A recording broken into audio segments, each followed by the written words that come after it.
اور رزق اللہ سے لینے کا کئی بار یہاں میں ذکر کر چکا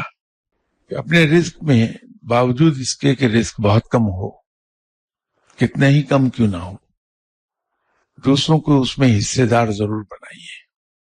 اگر رزق میں اضافہ کسی طرح نہ ہوتا ہو، پھر انسان کو چاہیے کہ اپنی سسٹرز کو جب بھی ملے کچھ نہ کچھ دے دے۔ ایسے بہت سے لوگ مل جائیں گے آپ کو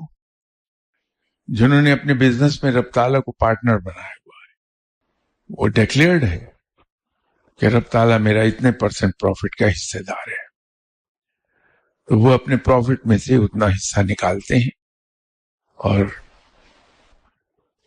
رب کے نام پر دے دیتے ہیں۔ تو یہ تو ایک طریقہ ہے کہ رب سے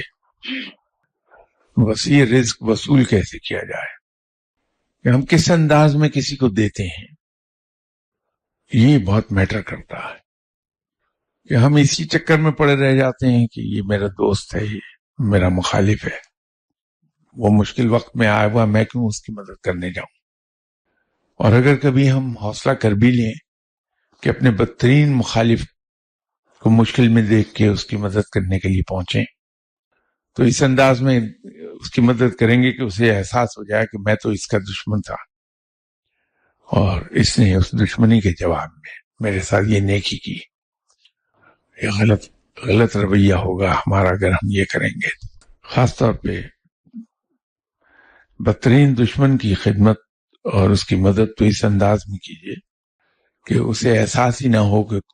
آپ اس کی مدد کر گئے ہیں، اور عام آدمی کو بھی دیتے ہوئے اس طرح سے دیں